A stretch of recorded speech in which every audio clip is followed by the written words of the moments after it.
नागरिकका गुनासा, जिज्ञासा, प्रश्न अनि समस्याको उचित र सशक्त उठान गर्ने दिनेश एफएमको खरो प्रस्तुति कार्यक्रम नागरिक सवाल। आदरणीय श्रोता, नागरिक सवालमा स्वागत छ। म नारायण अवस्थी, प्रविधिमा साथ दिँदै हुनुहुन्छ सुनिलजी र राजेशजीले।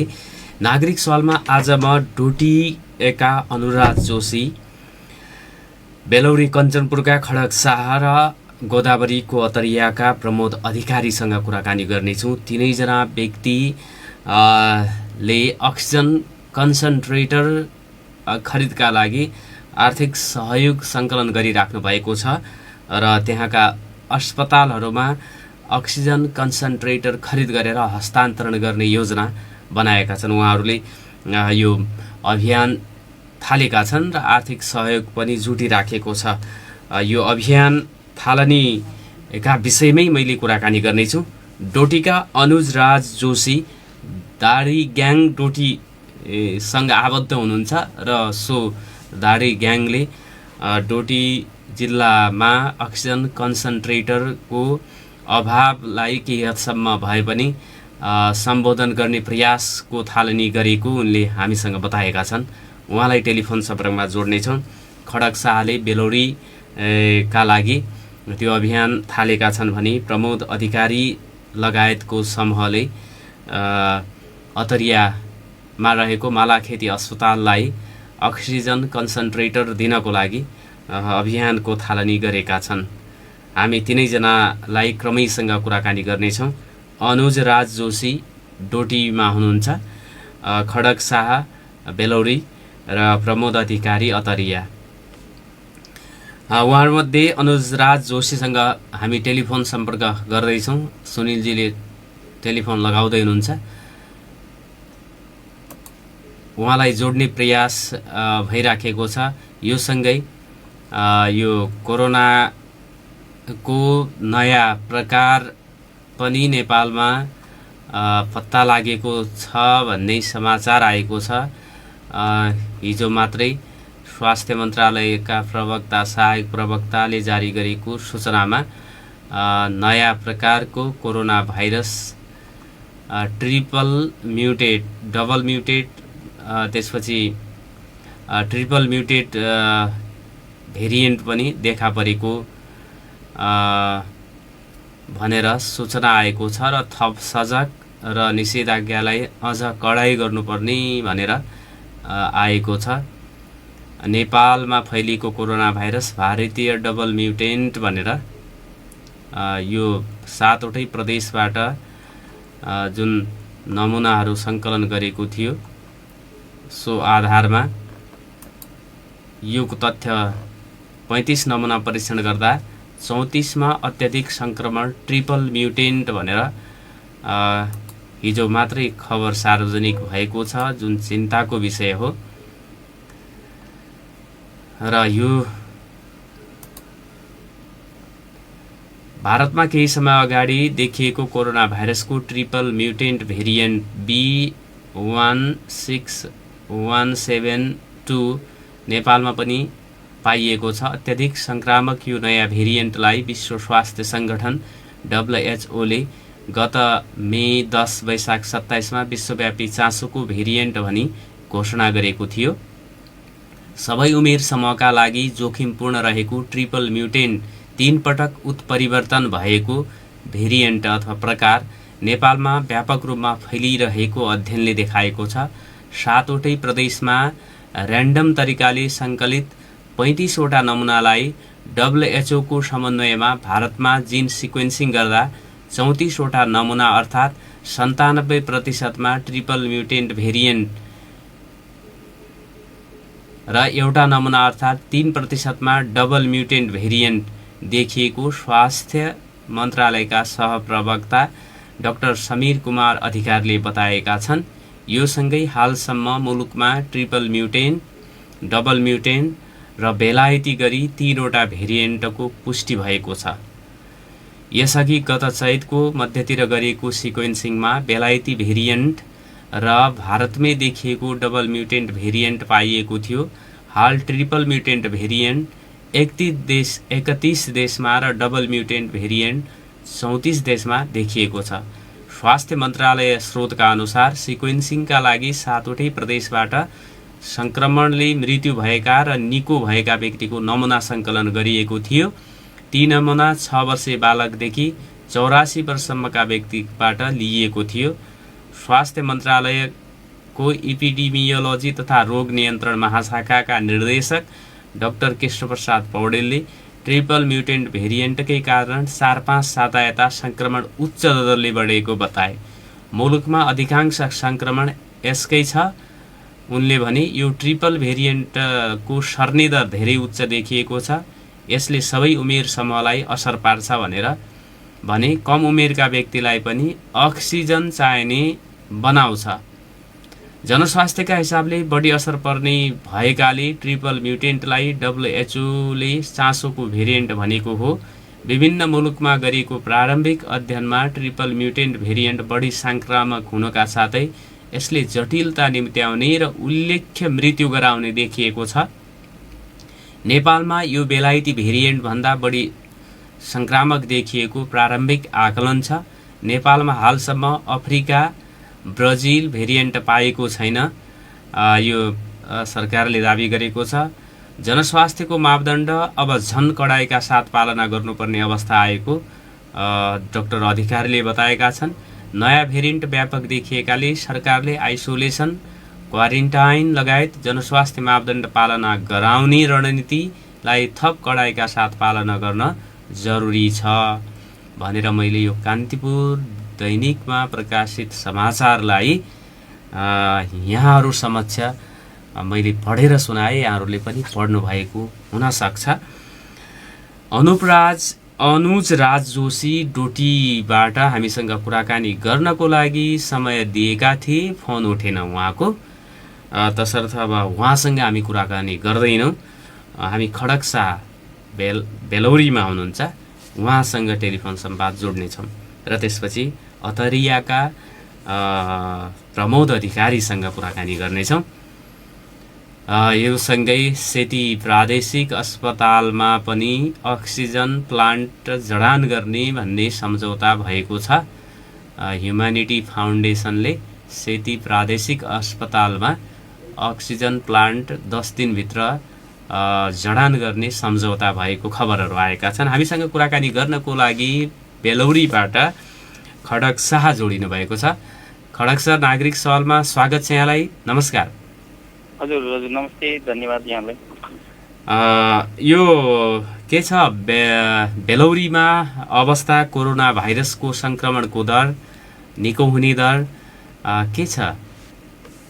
अहिले चाहिँ के अरे इन्क्रिजिङ रेट चाहिँ एकदमै हाईमा बढिरहेछ दैनिक होइन। अब यहाँ चाहिँ चेक गर्नलाई पनि अब तपाईँको यो के अरे एन्टिजेन पनि नभएको अवस्था त्यस्तो थियो र हिजो हामीले 120 थान एन्टिजेन लिएर आएका छौँ। आज हामी नगरपालिकालाई स्वास्थ्य शाखामा हस्तान्तरण गर्ने कार्यक्रम छ र त्यसै गरी अब यो अर्को जुन पोजिटिभ चेक गर्ने विधि हुन्छ त्यसबाट चाहिँ जस्तो यहाँबाट पठाए स्याम्पलहरू धनगढी पठाइएको हुन्छ, त्यो अब रिपोर्ट आउनै 5-7 दिन लाग्ने होइन। त्यसो हुनाले अब अहिलेको स्टेजमा चाहिँ अलिक गाह्रो छ यहाँको अवस्था। तर मोर्टालिटी रेट चाहिँ अहिले 3-4 दिनदेखि अलिक कम भएको छ। अहिले मृत्यु भएको छैन त्यहाँ पनि बेलौरी नगरपालिकाले कोभिड अस्पताल सञ्चालन गरेको छ। हजुर, कोभिड सञ्चालन गरेको छ र त्यसै गरी इसान मेमोरियल अस्पतालले प्रदेश सरकारसँग समन्वय गरी एउटा त्यहाँ पनि चाहिँ कोभिड अस्पताल चाहिँ भएको छ। तर अब नगरपालिकाले सञ्चालन गरेको अस्पताल चाहिँ यहाँबाट लगभग 6 किलोमिटर टाढा लगभग जङ्गलको छेउमा परेको हुनाले अब स्वास्थ्य कर्मचारीहरूलाई यहाँबाट त्यहाँसम्म आवत जावत गर्नदेखि लिएर होइन, अब त्यहाँ कर्मचारीहरूको अप्ठ्यारो स्थिति कि केही सामान्य केही भइहाल्यो भने पनि त्यहाँसम्म दबुर्नु पनि गाह्रो, त्यस्तो स्थिति चाहिँ छ अहिले। उहाँहरूलाई त्यो सहज ढङ्गले आउने जाने वातावरण मिलाएको छैन नगरपालिकाले? ढङ्गले त छ, तर पनि कस्तो भयो भने इनकेस केही अप्ठ्यारो सिचुएसन आयो भने त्यहाँदेखि धनगढीसम्म पुर्याउन पनि भनौँ न यहीँ बजारकै छेउमा भएको भए अलिक सरल हुन्थ्यो। तर त्यहाँ पहिले नै सञ्चालन भइरहेको, गत वर्षदेखि नै सञ्चालन भएको हुनाले अलिक अप्ठ्यारो चाहिँ डक्टरहरूको भनाइअनुसार। र इभन के छ भने जस्तो अब कोभिडको धेरै जस्तो पेसेन्टहरूमा पोजिटिभ देखिएको पेसेन्टहरूमा के अरे यो लङ्समा खराबी हुने देखिन्छ र एक्सरे हरू गर्नको लागि हामीसँग पोर्टेबल एक्सरे छैन। उहाँले हिजो राति नै मलाई फोन गर्नुभएको थियो, यस्तो छ हामीले पोर्टेबल एउटा एक्सरे भयो भने कमसेकम अब त्यहाँको त्यो बिरामीलाई ल्याएर बजारसम्म ल्याएर एक्सरे गराउनु पनि गाह्रो होइन, त्यति टाढाबाट ल्याएर। फेरि अब कोरोनाको बिरामी भन्ने बित्तिकै मान्छेहरू अलिक त्रास जस्तो गर्नै नमान्ने त्यस्तो स्थिति भएको हुनाले आज हामी त्यसमा पनि बिहान छलफल एकछिनमा हामी मिटिङ बस्छौँ र त्यो सम्बन्धी पनि उपाय भने हामी धनगढीबाट ल्याएर पनि त्यो पनि आज नसम्भव त पाइयो भने नभए भोलिसम्ममा चाहिँ कतिको धनगढीमा चाहिँ त्यो पाइन्छ होइन, त्यसको आधारमा चाहिँ ल्याएर त्यो पनि दिने भन्ने।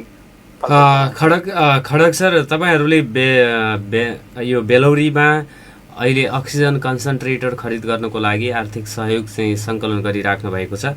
यो तपाईँ व्यक्तिगत रूपमा हो कि यो प्रयास समिति नै बनाएर अथवा त्यस्तो समूह गठन गरेर अहिले यो सङ्कलन गरिराख्नु भएको छ?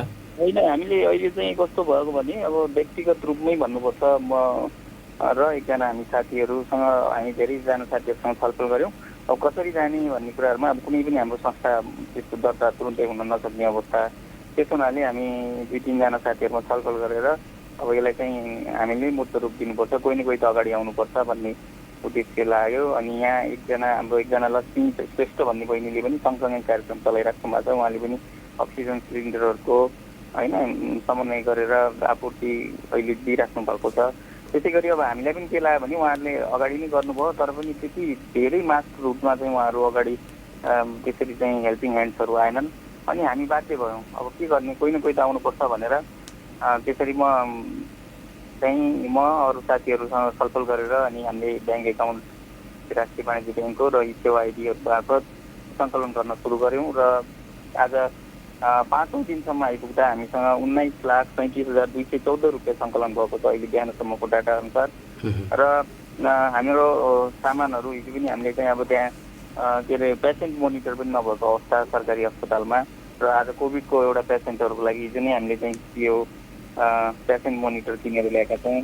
एन्टिजेन अनि मास्कहरू अन्य चिजहरू त्यहाँ आवश्यक परेका चिजहरू हामीले त्यहाँको स्वास्थ्य प्रमुख जो हेर्नुहुन्छ अहिले कोभिडको उहाँसँग मानबहादुर चन्द्रजीसँग समन्वय गरेर, त्यसै गरी त्यहाँ पिएचसीको डाक्टर साहब हुनुहुन्छ आलोक शाहसँग उहाँसँग चाहिँ छलफल गरेर के चाहिँ आवश्यक हुनसक्छ यो बेलामा कसरी चाहिँ त्यसलाई आपूर्ति गर्न सहज गर्न सकिन्छ यी सबै कुराहरूको हिसाबले चाहिँ हामीले ती सामानहरू ल्याइसकेका छौँ भने आज कन्सन्ट्रेटर हाम्रो 5वटा कन्सन्ट्रेटर आज सायद आइपुग्छ होला।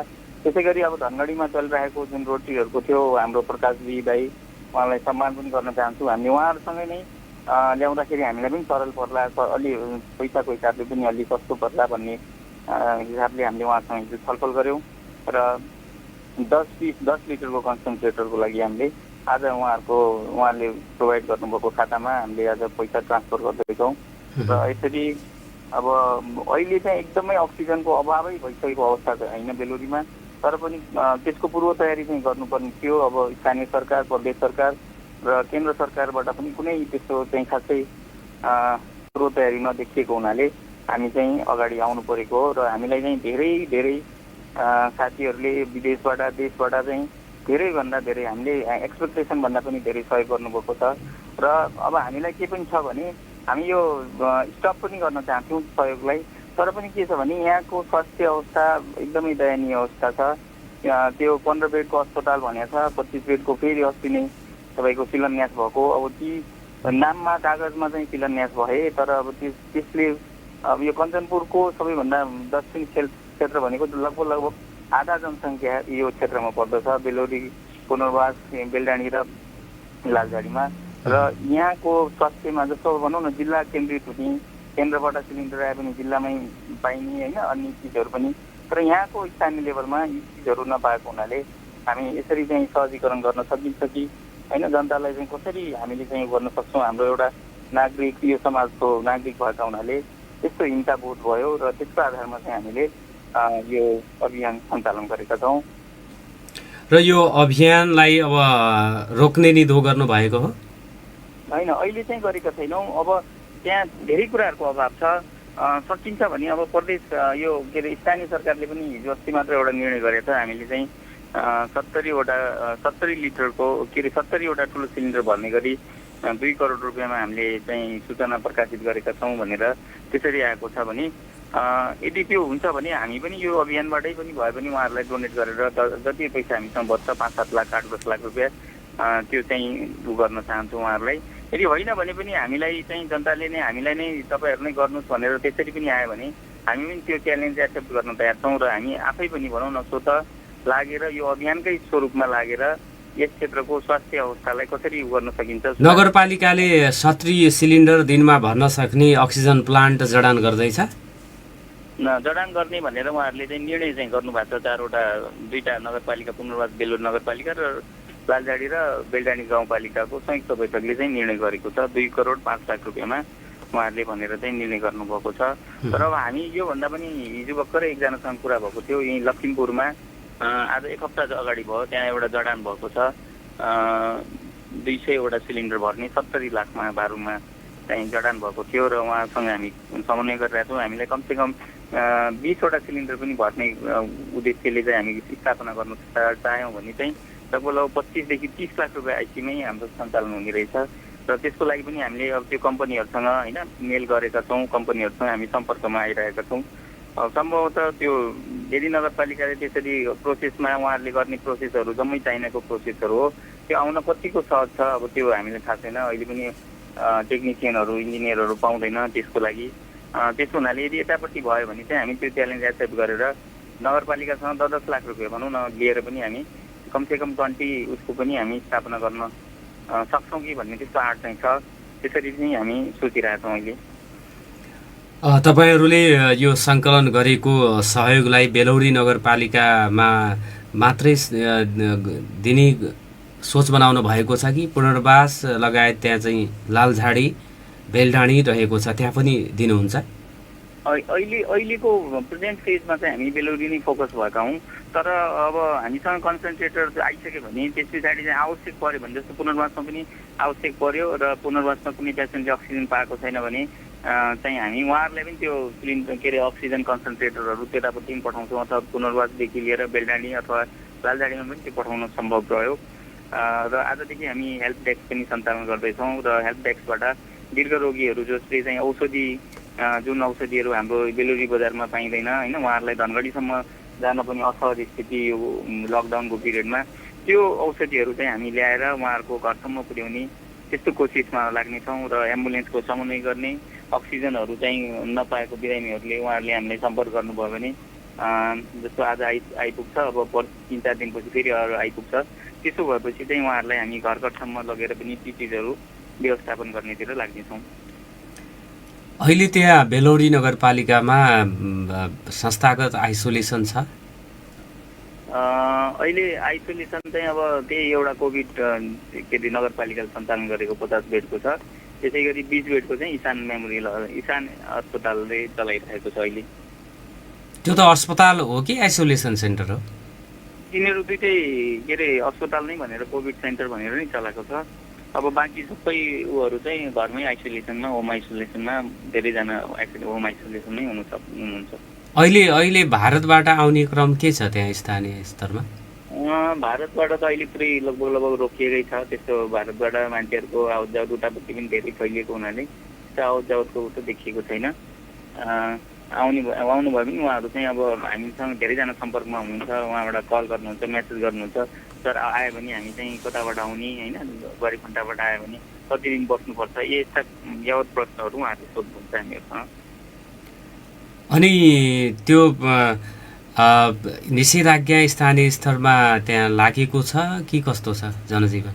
लागेको छ। यहाँ चाहिँ एकदमै जस्तो धनगढीमा आजभोलि मात्र हामी अलि कडा देख्छौँ भने यहाँ चाहिँ सुरुदेखि नै अलिक कडा नै थियो र अब केही अब किसानहरूको बेला पनि हो। अब जस्तो के अरे धानको बिउको जो गर्नुपर्ने होइन त्यसै गरी अब खेत जोत्नुपर्ने आदि इत्यादि त्यस्तो कामको लागि चाहिँ र बिरामीको सङ्ख्याहरू धेरै भनौँ न ज्वरो आएको बिरामीहरू पनि बजार क्षेत्रमा अथवा गाउँ क्षेत्रबाट बजारमा नहुने त्यस्तो मान्छेहरू चाहिँ बढी देखिनुहुन्छ भने बजार चाहिँ यहाँ 2 दिन मात्र हप्ताको 2 दिन बिहान 6 बजीदेखि 9 बजीसम्म बुधबार र आइतबार खुल्ने गर्दछ र त्यो समयमा चाहिँ खुल्छ। बाँकी समय लगभग बजार पूर्ण रूपले बन्दै हुन्छ। पुलिसहरूको गस्ती पनि अहिलेको सिचुएसनमा एकदमै राम्रो उहाँहरूले गर्नुभएको छ।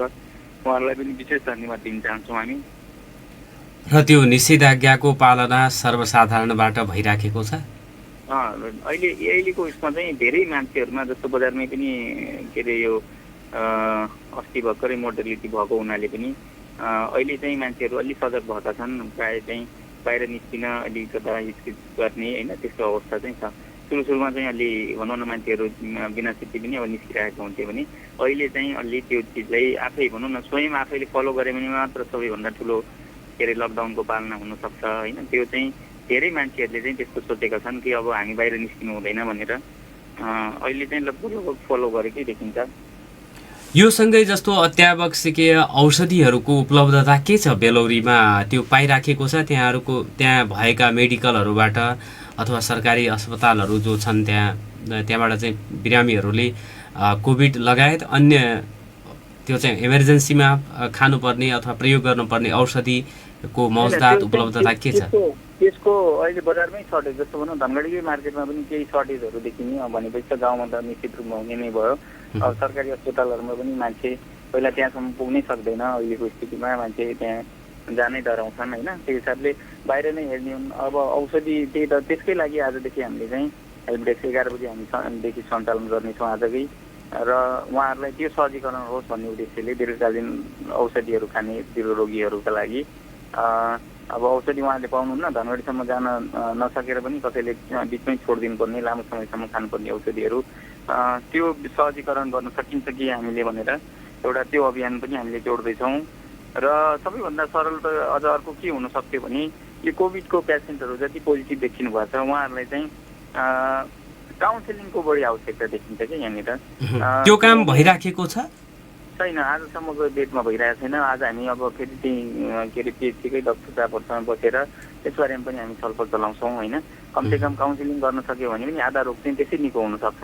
किनभने त्यहाँको मान्छेहरू डक्टरहरू त्यहाँ छेउमा नआइदियो भने त उहाँहरूलाई कस्तो लाग्छ भने घर परिवारबाट टाढा भइसके अब अरू के अरे हाम्रो के अरे डक्टरहरूबाट पनि हामी सहयोग पाएनौँ भने त गाह्रो हुन्छ भन्ने विषयमा र उहाँहरूको खानेकुराहरूमा त्यसरी पनि खानेकुराहरू के कुन टाइममा होइन त्यो साथसाथै अन्य कुराहरू के सकिन्छ हामी आफ्नो स्तरबाट हुन सक्ने 100% चाहिँ यो समाजका लागि होइन यहाँको अहिलेको सिचुएसनमा प्रेजेन्ट सिचुएसनमा किन एकदम प्रतिबद्ध छौँ।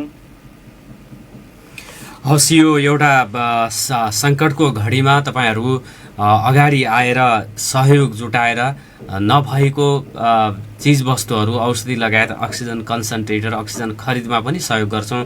अक्सिजन प्लान्ट लगाउनमा पनि हामी चाहिँ सहयोग गर्न तयार छौँ जुन भनिराख्नु भएको छ। यो नै निकै राम्रो कुरा हो स्थानीयहरूका लागि र सरकारको लागि पनि। हामीहरूले गर्ने सहयोग महत्त्वपूर्ण हुन्छ यो सङ्कटको अवस्थामा। हामीसँग कुराकानी गर्नको लागि समय दिनुभयो यसको लागि धन्यवाद छ यहाँलाई। हस् हजुर धन्यवाद यहाँलाई पनि हामीलाई चाहिँ यस्तो मौका दिनुभयो है। यहाँलाई पनि फेरि अन्य उसमा पनि हामी यो छलफलहरू अझ फेरि हामी आउँला हजुरहरूसँग होइन।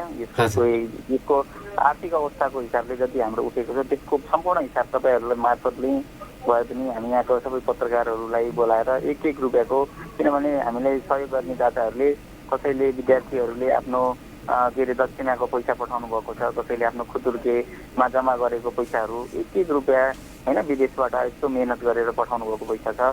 त्यसको सही सदुपयोग गर्न सके मात्र हामीले यो समाजप्रति बल्ल हामी चाहिँ उत्तरदायी हुन सक्यौँ जस्तो लाग्छ। पैसा उठाउने मात्र कुरो रहेन त्यो बाहेक पनि यो चिजहरूमा चाहिँ हामीले खर्चको विवरण पनि पारदर्शी ढङ्गले तपाईँहरूले हामीले दिनेछौँ भन्ने प्रतिबद्धता गर्दै बिदा हुन्छु। धन्यवाद। हवस् नमस्कार। उहाँ हुनुहुन्थ्यो बेलौरी नगरपालिका कञ्चनपुरका स्थानीय खड्क शाह। छोटो व्यापारिक विश्रामपछि अतरियाका प्रमोद अधिकारीसँग कुराकानी गर्नेछौँ। दिनेश एफएम र लम्की एफएमबाट नागरिक सवालमा अब भने हामी अतरियाका प्रमोद अधिकारीसँग कुराकानी गर्नेछौँ र उहाँलाई टेलिफोन सम्पर्कमा जोड्दै हुनुहुन्छ सुनिलजीले। अतरियामा पनि युवाहरूको एउटा समूहले अक्सिजन कन्सन्ट्रेटर खरिद गर्ने भनेर आर्थिक सहयोग सङ्कलन गरिराख्नु भएको छ। मालाखेती अस्पताललाई सहयोग दिने उहाँहरूको उद्देश्य रहेको बुझिएको छ। प्रमोद अधिकारी हामीसँग टेलिफोनमा जोडिनु भएको छ। प्रमोदजी नागरिक सवालमा स्वागत छ। नमस्कार। धन्यवाद नारायण सर। के छ तपाईँहरू अतरियामा पनि हाम्रो गोदावरी राम्रो गोदावरी भनेर चाहिँ अभियान चलाउनु भएको छ। हाम्रो गोदावरी हाम्रो अभियान। हजुर, हाम्रो गोदावरी हाम्रो अभियान अन्तर्गत तपाईँहरूले कति दिन भयो यो आर्थिक सहयोग चाहिँ जुटाउन थालेको? सर आज लगाएर हिजोसम्म हामीले 3 दिन भयो हामीले अभियान सुरु गरेको छ। अनि कति रकम जम्मा भयो अहिलेसम्म? अहिलेसम्म लगभग 12,75,000सम्म मोटामोटी भएको छ। फिक्स एक्ज्याक्ट चाहिँ हामीले अझै निकालिसकेका छैनौँ किनभने हामीले अलिक त्यसको गर्दा एक्ज्याक्टली आएको छैन। त्यो चाहिँ अब आज दिनसम्म हिजोसम्मको एक्ज्याक्ट हामी सक्छौँ। लगभग हाम्रो अन्दाजमा 12,75,000सम्म त आइसक्यो। अनि कहिलेसम्म चलाउनुहुन्छ यो अभियानलाई?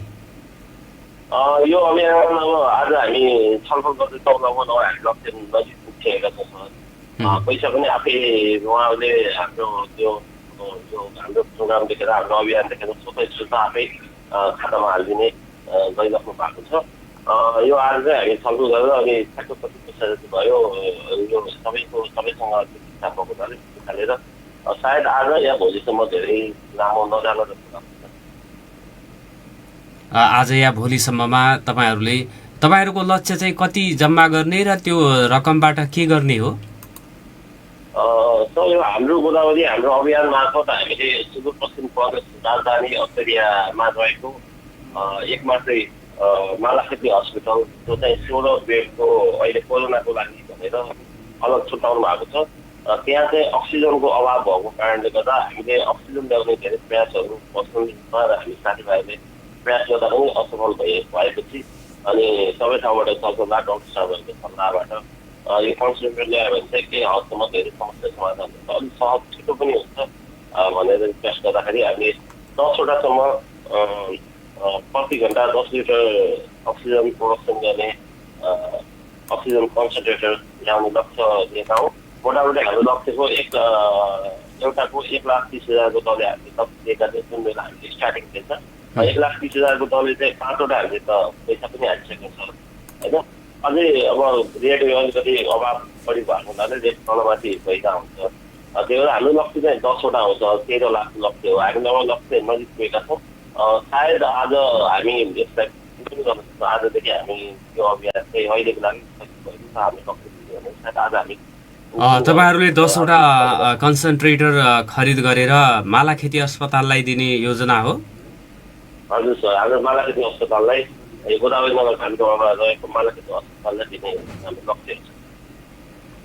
अनि यो आर्थिक सहयोगको अभियान सञ्चालन गर्ने त्यसपछि त्यो अभियानबाट सङ्कलन भएको रकम अनि खर्च भएको रकमको पारदर्शी ढङ्गले सार्वजनिक गरिँदैन भनेर पनि गुनासो गरिन्छ। तपाईँहरूले गर्नुहुन्छ त्यो कुरा?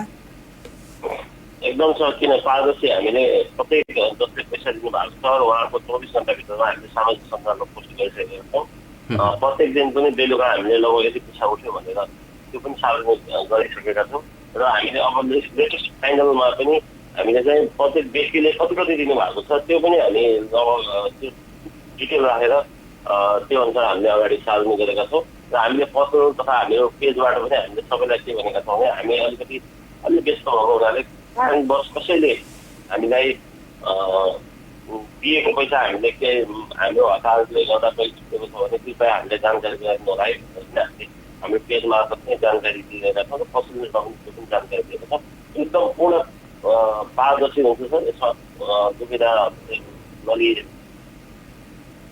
हजुर, र तपाईँहरूको लक्ष्य पुरा हुने बित्तिकै यसलाई रोक्ने सम्भावना आज नै पनि रहेको छ। तपाईँहरू बैठक बसेर यो निर्णय गर्नुहुनेछ। र यो अप्ठ्यारो स्थितिमा अहिले मालाखेती अस्पतालमा कतिजना बिरामीहरूको उपचार भइराखेको छ, यहाँलाई जानकारी छ? अहिलेको म हिजो अपडेट हुन पाएन सर। अस्तिसम्म चाहिँ 9जना बिरामी त्यहाँ उपचार भइरहेको थियो। 16वटा बेड भए पनि त्यहाँ अक्सिजनको एभाइलेबल नभएको हुँदा 9जनाको मात्रै बिरामी उपचार भइरहेको थियो। अनि त्योभन्दा अलिक बढी सिरियस भयो भने चाहिँ हामीले उहाँहरूले घरबाट पठाउने गर्नुभएको थियो। 9जनासम्मको उपचार चाहिँ भइरहेको थियो। त्यसको लागि लगभग अलिअलि गर्दै अलिकति गाह्रो अवस्थामा पनि उहाँहरूले त्यो धानेर चलाइराख्नु भएको थियो। हवस् प्रमोद सर, हामीलाई कुराकानी गर्नको लागि समय दिनुभयो, यसको लागि धन्यवाद छ। धन्यवाद छ हजुरलाई पनि जो पनि सेकेम परिवार। हजुर, उहाँ हुनुहुन्थ्यो गोदावरी अत्रियाबाट प्रमोद अधिकारी। र यसै बिचमा नाफाखोर निगम आयल निगमले महामारीमा घाटा देखाएर इन्धनको मूल्य वृद्धि गरेको समाचार अनलाइन खबरमा आएको छ। म त्यसलाई भन्न चाहन्छु। नेपाल आयल निगमले शुक्रबार डिजेल, मट्टीतेल र पेट्रोलमा 2-2 रुपियाँ मूल्य बढाएको छ। महामारीकै बिचमा विज्ञप्ति निकाल्दै निगमले भनेको छ मूल्य समायोजनपछि सामान्य बिक्रीको अवस्थामा पाक्षिक रूपमा निगमलाई 110 करोड घाटा हुने देखिन्छ। वास्तविकता भने 15 दिनमा यत्रो घाटा हुने अवस्था छैन। कोरोना महामारीका कारण अहिले निगमको बिक्री सामान्य अवस्थाको जस्तो छैन। महामारीमा पनि माग थोरै मात्र घटेकोले एलपीजी ग्यासमा भने 15 दिनमा करिब 54 करोड घाटा हुने देखिन्छ। निगमका अनुसार अहिले पेट्रोलियम प्रति लिटर 8.56 रुपियाँ, डिजेलमा प्रति लिटर 4.46 र ग्यासमा प्रति सिलिन्डर 375 रुपियाँ घाटा छ। तर महामारी नियन्त्रण गर्न जिल्लाहरूमा जारी निषेधाज्ञाका कारण पेट्रोलियम पदार्थको माग खुम्चिएको छ। निगमले पुरानै माग र आपूर्तिको आधारमा हिसाब गरेर धेरै घाटा हुने देखाएको छ। निगमका प्रवक्ता विनीत मणि उपाध्यायका अनुसार अहिले डिजेलको बिक्री 50% घटेको छ। निषेधाज्ञा अघि दैनिक 7,000 किलो लिटरभन्दा बढी बिक्री हुने डिजेल अहिले 4,000 देखि 4,200 किलो लिटरसम्म झरेको उनले बताए। त्यसैगरी पेट्रोलको बिक्रीमा पनि 50 देखि 60% कम भएको छ। सामान्य अवस्थामा 2,500 किलो लिटरसम्म बिक्री हुने पेट्रोल अहिले 100 देखि 1,200 किलो लिटर बिक्री भइरहेको छ। 16 वैशाखमा निषेधाज्ञा लागू भएपछि निगमले 29 गते विज्ञप्ति निकालेर 100 करोड घाटा लाग्ने अवस्था रहे पनि नागरिक हितका लागि मूल्य समायोजन नगर्ने भनेको थियो। निगमका अनुसार त्यसबेला पेट्रोलियम प्रति लिटर 8.76 रुपियाँ, डिजेलमा प्रति लिटर 3.42 र ग्यासमा प्रति लिटर प्रति सिलिन्डर 375.13 रुपियाँ घाटा थियो। जबकि डिजेल पेट्रोलको माग घटिसकेको त्यस बेला पनि निगमलाई 15 दिनमा 100 करोड घाटा हुने अवस्था थिएन। आयल निगमले पेट्रोलियम पदार्थको मूल्यमा वृद्धि गरेको खबर थियो। यो हामीले नागरिक सवालमा डोटीमा रहेका अनुज राज जोशीसँग कुराकानी गर्न सकेनौँ। उहाँले टेलिफोन उठाउनु भएन। 091-410-216 तपाईँको टेलिफोन कलको लागि मैले हाम्रो स्टुडियोको टेलिफोन लाइन खुला गरेको जानकारी गराउन चाहन्छु। 091-410-216 हाम्रो स्टुडियोको टेलिफोन नम्बर रहेको छ। तपाईँहरूले फोन कल गर्न सक्नुहुनेछ। यसैगरी निषेधाज्ञाको अवधि बढाइएको छ। कैलाली जिल्लामा कैलालीमा जारी निषेधाज्ञा लम्बिएको छ। कोरोना संक्रमण झन्झन बढ्न थालेको भन्दै जिल्ला कोभिड सङ्कट व्यवस्थापन केन्द्र DCCMC कैलालीले जेठ 13 गते राति 12 बजेसम्मका लागि निषेधाज्ञा लम्ब्याउने निर्णय गरेको हो। यसअघि वैशाख 16 गतेदेखि 22 गतेसम्म, वैशाख 23 गतेदेखि वैशाख मसान्तसम्म र वैशाख मसान्तदेखि जेठ 6 गतेसम्म निषेधाज्ञा जारी गर्ने निर्णय भएको थियो। मङ्गलबार कैलालीका निमित्त प्रमुख जिल्ला अधिकारी हिरालाल चौधरीको अध्यक्षतामा बसेको DCCMC को बैठकले यो निर्णय गरेको हो। विश्वव्यापी महामारीको रूपमा फैलिएको नयाँ भेरिएन्ट सहितको कोभिड-19 को संक्रमण जिल्लामा समेत तीव्र रूपमा बढ्दै गइरहेको र दिन प्रतिदिन संक्रमणको जोखिम उच्च हुँदै जिल्लास्थित अस्पतालहरूको क्षमताभन्दा बढी मानिसहरू अस्पतालमा उपचारार्थ आइरहेको र संक्रमणको जोखिम बढिरहेको भन्दै थप निषेधाज्ञा लम्ब्याइएको बताइएको छ। निषेधाज्ञा थप कडा पारिने भन्दै 8 बुँदै निर्णय समेत गरिएको छ। यहाँहरूले दिनेश खबरमा गएर ती बुँदाहरूलाई पढ्न सक्नुहुनेछ। बैंक तथा वित्तीय संस्था सञ्चालनको हकमा बढीमा 3 जनासम्म मात्रै कर्मचारी रहने गरी राजस्व दाखिला र सरकारी बैंकिङ कारोबार गर्ने बाहेक बैंक तथा वित्तीय संस्थाका सबै सेवा बन्द गर्ने, अत्यावश्यक भुक्तानीको लागि बैंक तथा वित्तीय संस्थाहरूले एटीएम तथा विद्युतीय प्रणालीबाट सेवा प्रवाहको समुचित प्रबन्ध गर्ने भनेर चाहिँ लेखिएको छ। औषधि उपचार लगायत अत्यावश्यक कामका लागि बाहेक घरबाट बाहिर ननिस्कन र हिडडुल गर्न नदिन थप कडाई गर्ने भनेर भनिएको छ। स्वास्थ्य सेवा, खाद्य सामग्री लगायत अत्यावश्यक सेवाका सेवा प्रदायकहरूले जनस्वास्थ्यका मापदण्डहरू, मास्क प्रयोग गर्ने, भौतिक दूरी कायम र सेनिटाइजर वा साबुन प्रयोगको कडाइका साथ पालना गराउनु पर्नेछ र सो गरेको नपाइएमा सञ्चालकलाई कारबाही हुनेछ। अत्यावश्यक काममा बाहेक सार्वजनिक एवं निजी सवारी साधन सञ्चालन गर्न नपाइने भएको छ। राष्ट्रिय गौरवका आयोजनाका हकमा निर्माण सामग्री, उपकरण र कामदार निर्माण स्थलमा नै राखेर निर्माण कार्य गर्ने बाहेक सबै किसिमका निर्माण कार्य स्थगन गर्ने निर्णय भएको छ। विवाहको लागि ब्यानरसहित दुलहा दुलही राखेर बढीमा 2 वटा सवारी साधनमा 5-5 जना गरी बढीमा 10 जनासम्म आवाज जफत गर्न पाउने। यस आदेशमा उल्लेख भए बाहेक अन्य विषयमा हकमा 78/29 गति जारी गरिएको आदेशलाई नै मान्य हुनेछ भनेर भनिएको छ। यो खबर मैले दिनेश खबरमा प्रकाशित भएको थियो, त्यहाँबाट लिएर आएको छु। हामीले एकजना अर्को व्यक्तिसँग पनि कुराकानी गर्ने तय गरेका थियौँ, उहाँसँग यो टेलिफोन संवाद हुन सकेन। अब भने निर्धारित समयभन्दा केही अगाडि नै म यो कार्यक्रमको बिट मार्न चाहन्छु। भोलि अर्को विषयवस्तु र प्रसङ्गमा कुराकानी गर्ने भाषाका साथ उपस्थित हुनेछु। आजलाई भने बिदा दिनुहोस्। नमस्कार, शुभ दिन।